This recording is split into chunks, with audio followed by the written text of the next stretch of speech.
Captain Frank Warren stood at the viewport of the USS Horizon, watching stars streak by as the exploration vessel cruised through deep space. 20 years of space exploration had left lines on his face and gray in his dark hair, but his eyes remained sharp and alert. "Captain, I'm picking up unusual readings from the Epsilon sector," said Science Officer Olivia Martinez.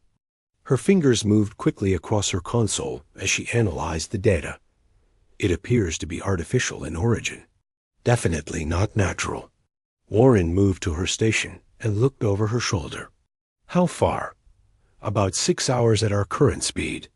Martinez replied, "The energy signature suggests advanced technology, possibly a ship or station. Nothing in our database matches it." Warren nodded slowly. "Plot a course, but keep us at yellow alert. We don't know what we're dealing with yet." Communications Specialist Alan Wright frowned at his station. "Captain, we're scheduled to rendezvous with the supply ship Endeavour in 18 hours. Diverting to investigate would delay that meeting." "I say we check it out, Security Chief." Lisa Brown interjected. The tall woman crossed her arms over her chest. "That's why we're out here, isn't it? To find new things and make contact." Warren considered both viewpoints. "Mr. Wright, send a message to the Endeavour. Tell them we'll be delayed by approximately 24 hours. Ms. Brown, prepare a security team, just in case. And Martinez, continue monitoring those signals. I want to know if anything changes." 6 hours later, the USS Horizon dropped out of faster-than-light travel at the edge of an asteroid field. Beyond the scattered rocks floated an enormous vessel. It was at least 3 times the size of the Horizon, with a design unlike anything humans had encountered before. The ship resembled a predatory animal, with a sleek hull that tapered to a point at the front, flanked by what looked like armored wings. "Scan that vessel," Warren ordered. Martinez worked her console. "Captain, I'm detecting life forms aboard. Hundreds of them. The ship appears to be heavily armed, but has not powered weapons. Their hull is made of an alloy we've never seen before. It single coats S. Impressive technology." "Are they scanning us back?" Warren asked. "Yes, sir. Very thoroughly." Warren straightened his uniform jacket. "Mr. Wright, open a channel." "Let's introduce ourselves." Wright nodded. "Channel open, sir. This is Captain Frank Warren of the Earth exploration vessel USS Horizon. We come in peace and wish to establish communication." The view screen remained blank for nearly a minute. Warren was about to repeat his message when the screen suddenly lit up. The bridge crew collectively gasped. The alien on screen was reptilian in appearance, with dark green scales covering a muscular frame. Its head was adorned with small horns and ridges, and its mouth contained rows of sharp teeth. But most striking were its eyes, vertical pupiled and amber-colored. They had the unmistakable focus of a predator. "I am Supreme Commander Trazak of the Volcry Imperium," the alien said, its voice translated through the ship's computer. "You have entered our territory, human vessel." Warren stood tall. "We apologize for the intrusion, Supreme Commander. We were unaware this region was claimed. We are explorers from Earth, seeking peaceful contact with other civilizations." Trazak made a sound that might have been a laugh. "Explorers? Your vessel carries weapons." "Defensive only," Warren replied calmly. "Space can be dangerous. We prefer peaceful solutions, but must be prepared to protect ourselves if necessary." Trazak leaned closer to his screen, studying Warren intently. "In our experience, soft prey species often wander where they shouldn't. They make easy conquests." Bridge crew tensed at the implied threat, but Warren maintained his composure, meeting the alien's gaze directly. "We are not prey, Commander Trazak, nor are we conquerors. We simply wish to learn and exchange knowledge with those we meet." Trazak stared at Warren for a long moment, his reptilian eyes narrowing. Something changed in the alien's demeanor. He tilted his head slightly, as if seeing something unexpected. "Interesting," Trazak said, his voice softer now. "Very interesting indeed." "Is something wrong, Commander?" Warren asked. "Not wrong. Merely ... surprising." Trazak leaned back. "We will send coordinates for a proper meeting. You and a small delegation may board our vessel for diplomatic discussions." Brown stepped forward. "Captain, I advise against." Warren held up a hand to quiet her. "We accept your invitation, Commander. When should we arrive?" 3 of your Earth hours. Enough time for both of us to prepare." Trazak's gaze lingered on Warren's face. "Bring your security officer if it makes you feel safer. We have no intention of harming you." "May I ask what changed your mind about us, Commander?" Warren asked. Trazak's mouth formed what might have been a smile, revealing more of those sharp teeth. "You are not what you appear to be, humans. Your eyes, they tell a different story." The screen went dark. What did he mean by that? Wright asked, looking confused. Martinez turned from her console. "I've been analyzing their biology from our scans. The Valkyrie appear to be apex predators. Everything about their physical structure suggests they evolved as hunters. Their visual processing would be highly attuned to identifying prey versus threat species." "And how did he see us?" Brown asked. Martinez looked at Warren. "That's what's fascinating. He started the conversation seeing us as potential prey, but something changed when he looked at the captain." Warren touched his face thoughtfully. "Prepare the shuttle. Dr. Howard should join us too. His medical expertise might be valuable. Ms. Brown, select 1 additional security officer. We leave in 2 hours." As the crew dispersed to prepare, Warren turned back to the viewport. A massive alien ship loomed against the backdrop of stars. He couldn't shake Trazak's final words. "Your eyes tell a different story. Perhaps humans and these Valkyrie had more in common than either species initially realized." The shuttle from the USS Horizon approached the massive Valkyrie vessel with caution. Inside, Captain Frank Warren sat with Science Officer Olivia Martinez, Security Chief Lisa Brown, Medical Officer Daniel Howard, and Security Officer Greg Patterson. All wore their formal uniforms, but Brown and Patterson carried small sidearms. "Remember, we're guests here," Warren said. "Stay alert but respectful." Dr. Howard checked his medical scanner one last time. "Their biology is fascinating." "From what?" "We can tell they evolved as perfect predators. Enhanced vision, incredible strength, and those teeth aren't just for show." The shuttle docked with a gentle bump.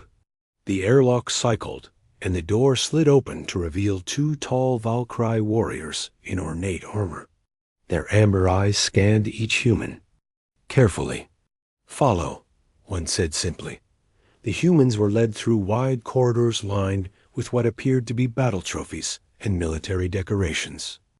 Other Valkyrie they passed stopped to stare at the humans with obvious curiosity.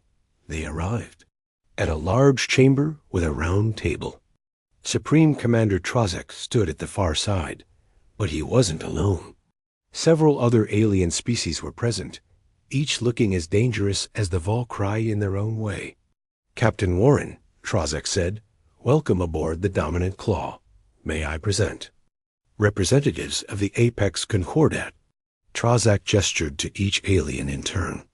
"The Morkai," he said, indicating a wolf-like being with silver fur and ice-blue eyes. "The Saurians," pointing to a smaller reptilian species with feathered crests. "The Ursai, who resembled bears with 4 arms. The Raptari, bird-like predators with hooked beaks. The Felinor, sleek feline hunters. And the Carcarians, shark-like beings who moved with surprising grace on land. 7 apex predator species," Trazak explained, "who rule this sector of space together. Warren nodded respectfully to each. Thank you for allowing us this meeting. We're honored to learn about your alliance. The Morkai representative, introduced as Commander Volk, circled the humans slowly. They look so soft, he said, sniffing the air. No claws, no fangs, thin skin. How did such creatures achieve space travel? We compensated for our physical limitations with technology and cooperation. Martinez replied calmly. Dr. Howard scanned discreetly with his medical device. Their hormone levels suggest they're sizing us up as either prey or competition. He whispered to Warren. Tra Zach gestured to the table. Please, be seated. We have prepared a meal. The food was mostly meat, some cooked, some raw. The humans politely took small portions of the cooked offerings. Conversation was stilted at first, with the Concordat members asking questions about Earth and human capabilities. During the meal, Commander Volk suddenly stood and walked behind Warren's chair. The captain continued eating, though Brown tensed visibly. Does nothing frighten you, human? Volk growled, leaning close to Warren's ear. Most prey species would be trembling by now. Warren turned and met Volk's ice-blue eyes directly. We respect your strength, Commander, but fear is a choice. I choose not to fear you. The room went silent. Volk stared into Warren's eyes for a long moment, then, surprisingly, backed away. Fascinating, said a female Valkyrie that Trazak introduced as Science Director Shreska. Captain, would you look at this display? She activated a holographic screen showing various species' eye patterns. In all our centuries exploring space, we've discovered something consistent. Prey species show particular eye behaviors when confronted by apex predators. Their pupils dilate in fear, not focus. They avoid direct eye contact. They exhibit what you might call submission signals. Martinez leaned forward, intrigued. And humans don't show these signals? No, Trazek said. Standing. Your eyes show no fear. Your pupils dilate for focus, like ours do when hunting. You track movement like predators. But that's impossible, the Saurian representative hissed. They have forward-facing eyes like predators. Yes, but they lack every other physical trait. Of a hunter species. Dr. Howard cleared his throat. If I may explain, humans evolved as persistence hunters. We lack claws and fangs, but we can run for hours, tracking prey until it collapses from exhaustion. Our ancestors chased animals across the plains until the prey's hearts gave out. Persistence hunters, Shreska repeated, clearly fascinated. Predators who kill with endurance rather than strength. Trazek nodded slowly. This explains much. Your eyes give you away, humans. They are the eyes of hunters. Warren leaned forward. Commander Trazek, while this biological discussion is fascinating, I sense there's more to this meeting than scientific curiosity. Trazek exchanged glances with the other Concordat members before speaking. You are correct, Captain. We are at war. A new hologram appeared, showing insect-like creatures moving in perfect coordination. The Zoroleth, Trazek said grimly. A hive mind that consumes everything in its path. They've already taken 3 of our colony worlds. And you're losing, Martinez said, studying the tactical displays. Yes, Trazek admitted. The Zoroleth adapt quickly to our tactics. They have no fear, no sense of self-preservation. They fight as a single organism. Warren understood now. And you're wondering if humans might bring something new to this fight. Precisely, Trazek said. We've never encountered another apex predator species with your unique evolution. Your eyes tell us you are hunters, but your methods may be different enough to give us an advantage. Warren looked at his team, then back to Trazek. We would need to consult with our government before discussing any alliance. But we might be willing to share information and strategies. Trazek's mouth formed that tooth-filled almost smile again. That is all we ask for now, Captain. A beginning. As the meeting concluded, Shreska approached Martinez privately. Your captain's eyes, she said quietly. They remind me of our ancient hunting gods, clear, focused, seeing everything. Martinez smiled. On Earth, we have a saying, the eyes are the window to the soul. Soul? Shreska tilted her head curiously. It's a complex concept, Martinez replied. But it means that when you look into someone's eyes, you see who they truly are. Then your people have predator souls, Shreska said, in prey-looking bodies. Most interesting indeed. 3 days after the first meeting, Captain Warren received a message from Trozak. The Valkyrie commander requested that the humans join a traditional Concordat hunt on a nearby moon. Warren understood this was no mere invitation, but a test. They want to see if we really are predators, Warren explained to his team. This is how they judge potential allies. Warren selected his team carefully. Security Chief Lisa Brown for her combat skills, Dr. Daniel Howard for his medical expertise, and Tactical Officer Greg Patterson for his tracking abilities. Patterson had grown up hunting in the mountains of Colorado and was the best choice for this challenge. The shuttle landed on a rocky moon with thin air, but enough oxygen to breathe. The landscape was barren, except for twisted blue vegetation and strange rock formations. The Concordat members waited near a camp of temporary shelters. Welcome to the hunting grounds, Trozak said. We have released several creatures on this moon. The goal is to track and capture them. Commander Volk of the Morkai sneered. Or kill them, if that's easier for the soft humans. Science Director Shreska approached with devices for each human. These will monitor your vital signs and location. For safety, Dr. Howard nodded appreciatively. Thank you for the consideration. Trozak explained the rules. Each species will hunt separately. You have until the second sun sets. The hunt begins now. The Concordat members immediately spread out in different directions. The humans gathered to plan. They don't expect us to succeed, Brown said. Patterson knelt and examined the ground. Good. Underestimation gives us an advantage. Warren nodded. We hunt as a team. Patterson, you track. Brown, you're our strength. Howard, keep us functioning. I'll coordinate. Patterson found tracks quickly. Something heavy went this way. 6 legs, based on the pattern. The humans followed Patterson's lead, moving carefully through the alien landscape. The thin air made breathing difficult, and soon they were all sweating. After 2 hours, they spotted a Filinar hunter in the distance, moving gracefully, but showing signs of fatigue. The cat-like alien was clearly tracking the same prey. They're strong, but burn energy quickly, Howard observed, checking his scanner. They're built for short, powerful hunts, not endurance. Warren smiled. Then we use our human advantage.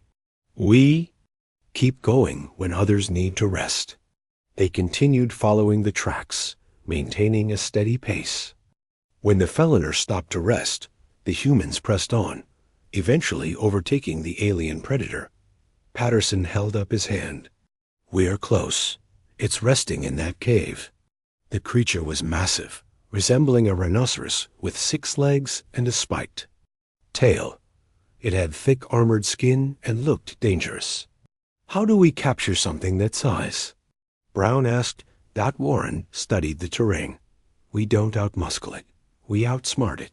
They worked together to set up a trap. Brown and Warren gathered vines from the blue plants, while Patterson found a natural funnel in the rocks. Howard calculated the creature's likely weight and strength. When everything was ready, Warren nodded to Brown. She fired her weapon near the cave, not at the creature, but close enough to startle it. The beast charged out, exactly as they'd hoped. It ran through the natural rock funnel where Patterson had hidden the vine snare. The creature's legs tangled, and it crashed to the ground with a roar. Brown moved in quickly with more vines to secure it. But the beast lashed out with its tail, catching her in the side. She fell back, bleeding. "Lisa!" Howard rushed to her. Medical kit already open. The creature struggled to rise, breaking some of the vines. Patterson and Warren tried to hold it down, but they weren't strong enough. Suddenly, Shreska appeared, leaping onto the creature's back. She drove a metal spike between the armor plates, not killing the beast, but hitting a nerve point that temporarily paralyzed it. "Impressive trap," she said, jumping down. "But you lack the strength to finish." Howard was treating Brown's wound. "She needs proper medical attention." The creature made a pained sound, still partially tangled but clearly suffering. Warren approached. "It carefully. Can we help it?" "The wound you made, is it permanent?" Shreska looked confused. "Why would you care? It's prey." "It's a living being in pain," Warren said. "Dr. Howard, can you take a look?" Howard finished bandaging Brown, then cautiously examined the creature. "The nerve strike is causing distress. I might be able to reduce the pain with an injection." Shreska watched in bewilderment as Howard treated the beast with gentle hands. "You show mercy to prey? This is not the predator way." "It's the human way," Warren said. "We're predators who have learned restraint." By the time they returned to camp, the other Concordat hunters had brought in their catches. The Morkai had killed their prey, the Carcarians had maimed theirs, and the others showed various levels of success. The humans arrived last, their creature sedated but alive and treated. Trazak approached them. "You succeeded differently than expected." "We used human methods," Warren explained. "Teamwork, endurance, and intelligence rather than raw strength," Volk snorted. "And weakness." They treated their prey's injuries. "Not weakness," Trazak replied thoughtfully. "Choice. They could have killed, but chose not to." That night, as the humans rested in their shuttle, Shreska visited them. Brown was recovering well, thanks to Howard's treatment. "I have been observing you closely," Shreska said. "You humans are strange predators. You lack claws and fangs, yet you succeeded in the hunt. You tired more slowly than the Feliner, planned more carefully than the Raptori, and showed more restraint than the Morkai." Patterson smiled. Different evolutionary paths, same result. Shreska looked at each human in turn, studying their eyes. "Trazak was right. You hunt differently than we do, but your eyes never lie. You are predators who have chosen restraint, not prey who dream of being strong." As she left, Warren felt they had passed an important test. The Concordat was beginning to see humans for what they truly were, apex predators of a different kind. 1 week after the hunt, the USS Horizon received an important message from Earth Command. Admiral Julia Summers would be arriving with a diplomatic team to formalize relations with the apex Concordat. Captain Warren and his crew prepared for her arrival, understanding how crucial this moment was for humanity. "This could be the most important alliance we've ever made," Warren told his officers during a briefing. "The Concordat controls dozens of star systems and has technology we've never seen before." Olivia Martinez nodded in agreement. "And their war with the Zoryleth affects this entire sector. If the hive mind keeps expanding, Earth could eventually be threatened too." Admiral Summers arrived aboard the diplomatic vessel USS Envoy. She was a tall woman with gray hair and sharp eyes that missed nothing. Warren met her in the shuttle bay. "Captain Warren," she said with a firm handshake, "your reports about these apex predator species are fascinating. Earth Command is very interested in an alliance." "The Concordat is interested too," Warren replied. "But they're still evaluating us. They respect strength above all else." Summers smiled slightly. "Then it's good. I brought some of our best with me." The diplomatic team included experts in various fields: military strategy, xenobiology, language, and technology. They prepared for a formal meeting aboard Trazak's ship the next day, but the meeting never happened as planned. At 0300 ship time, alarms blared throughout the horizon. Warren rushed to the bridge to find Martinez already at her station. "Multiple ships just appeared near the Valkyrie homeworld," she reported urgently. They matched the description of Zorai the vessels. Warren activated the comm. "Admiral Summers, we have an emergency situation. The Zoralith have launched an attack on the Valkyrie homeworld." Trazak's face appeared on the main screen seconds later. His normally calm demeanor was replaced with fury and concern. "Captain Warren, the Zoralith have bypassed our outer defenses. They've never struck this deep into our territory before. We're picking up distress signals from civilian settlements," Martinez added. Warren looked to Admiral Summers, who had just arrived on the bridge. She nodded once. "Commander Trazak, we stand with you," Warren said firmly. "The Horizon is combat capable, and the Envoy has advanced weapon systems. We offer our assistance." Trazak's eyes narrowed. "This is not your fight, humans." "We make it our fight," Summers stepped forward.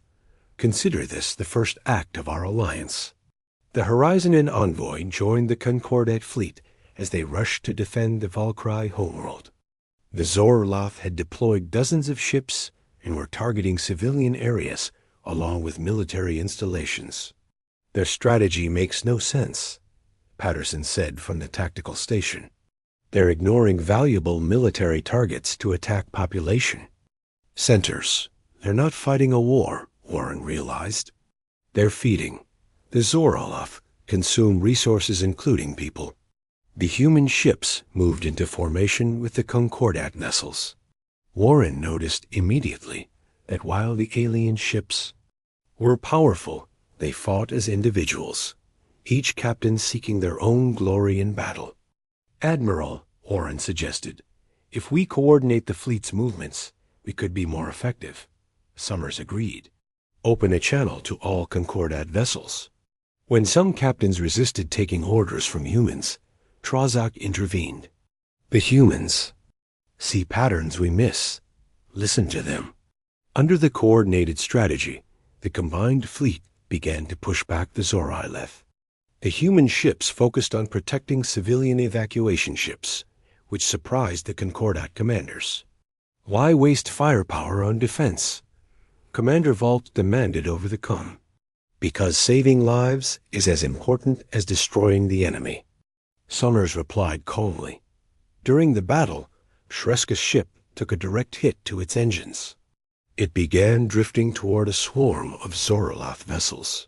"They'll be torn apart," Martinez said, watching the tactical display. Patterson looked at Warren. "Captain, if we adjust course, we could provide cover fire while they repair their engines." "It's risky," Brown warned. "We'd be exposed to multiple enemy ships." Warren didn't hesitate. "Do it." The Horizon moved between Shreska's damaged ship and the approaching Zoroloth vessels. They took heavy fire, but their shields held long enough for the Valkyrie crew to restore partial power. When the battle finally ended, the Zoroloth retreated, leaving behind destroyed ships and damaged cities. The cost had been high, but the homeworld was saved. In the aftermath, the Concordat Council called an emergency session. Admiral Summers and Captain Warren were invited to attend an unprecedented honor for non-members.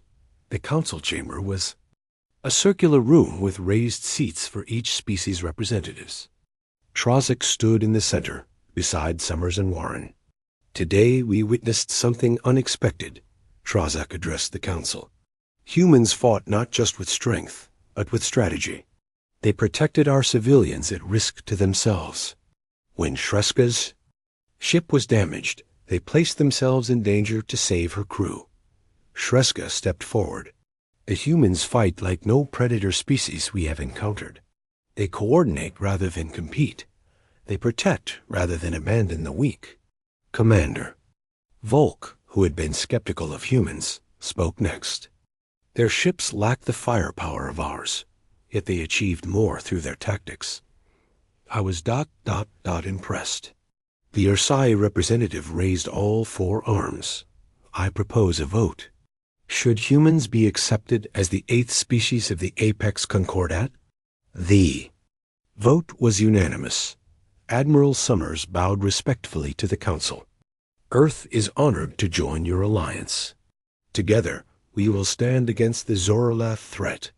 As the formal ceremony concluded, Shreska approached Warren.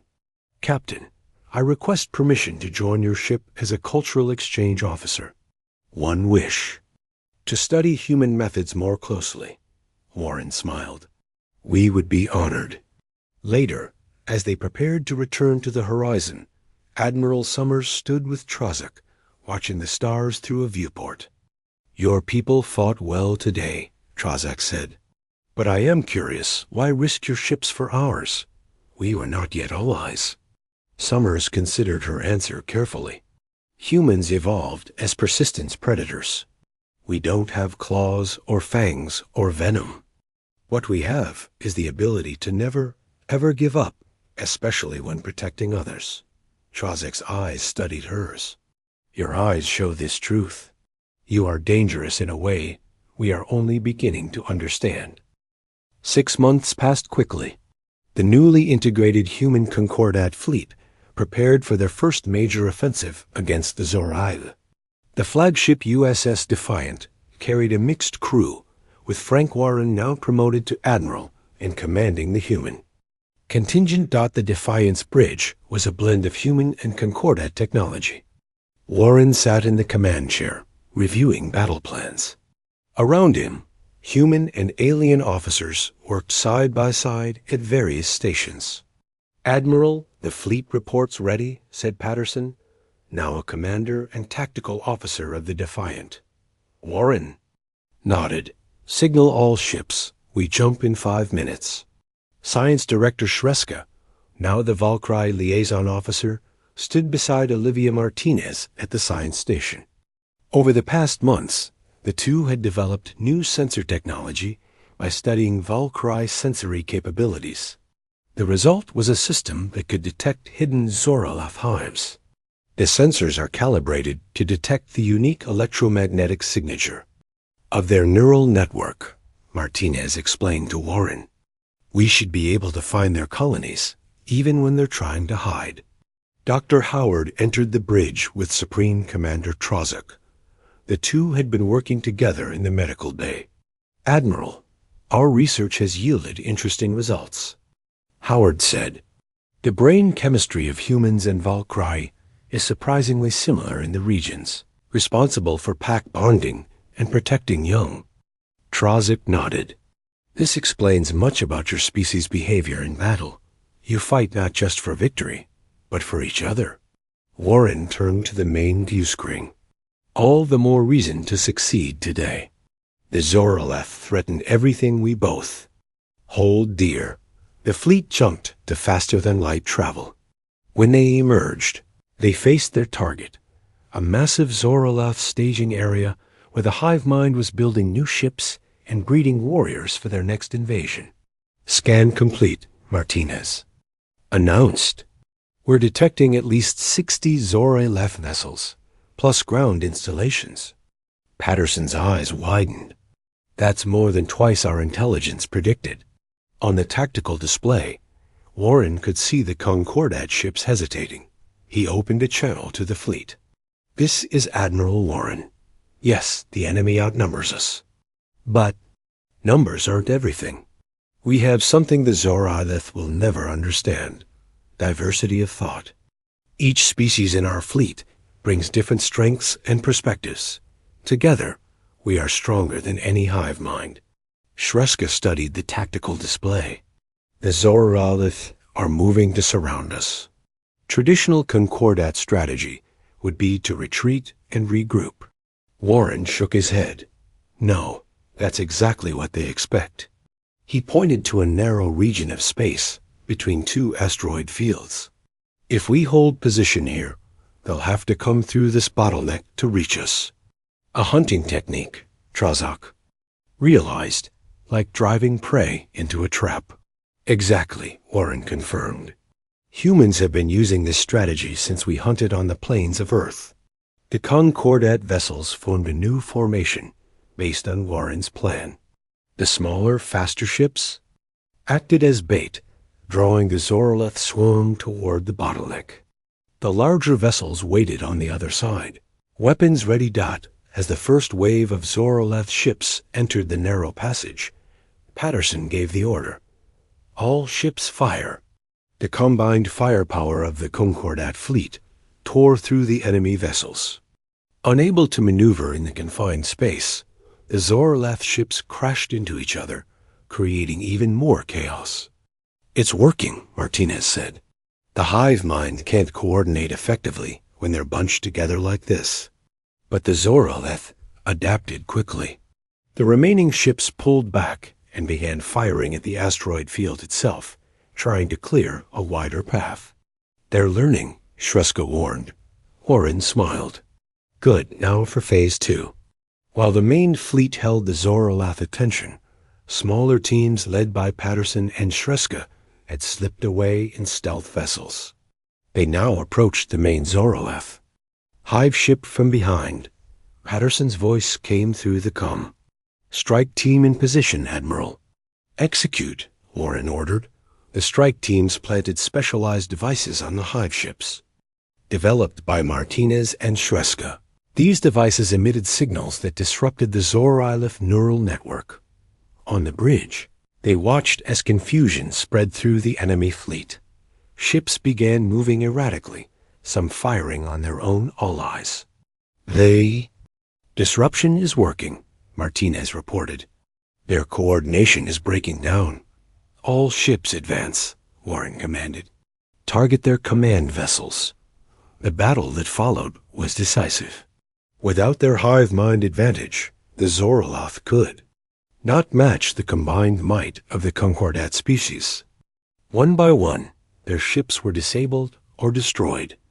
When it was over, the fleet had achieved the greatest victory against the Zoroleth in the history of the conflict. In the aftermath, Warren stood on the observation deck with Trazek, watching. The stars. The debris of battle had been cleared, and repair ships moved among the damaged vessels. "Your strategy was unlike anything in Concordat military history," Trazek said. "No single species could have devised it." "That's the advantage of our alliance," Warren replied. "Different perspectives, different hunting techniques, all combined." Trazek turned to face Warren. "When I first looked into human eyes, I saw something. Familiar predator's focus. But now I see something else too." "What's that, Commander?" Warren asked. "The future," Trazek said. "Our species hunted alone for too long. Now we hunt together." Beyond the viewport, the combined human Concordat fleet regrouped, preparing to move deeper into Zoroleth territory. The ships formed a new pattern, neither fully human nor fully Valkyrie in design, but something new, a formation that reflected the strengths of all 8 predator species. As Warren looked at their reflection in the viewport glass, he saw his own eyes staring back the eyes of a human, an apex predator of Earth. But beside him stood representatives of 7 other apex species, all with the same focused gaze, the same hunter's instinct, different in form, but kindred in spirit. Together they watched as the fleet jumped to light speed, predators on the hunt.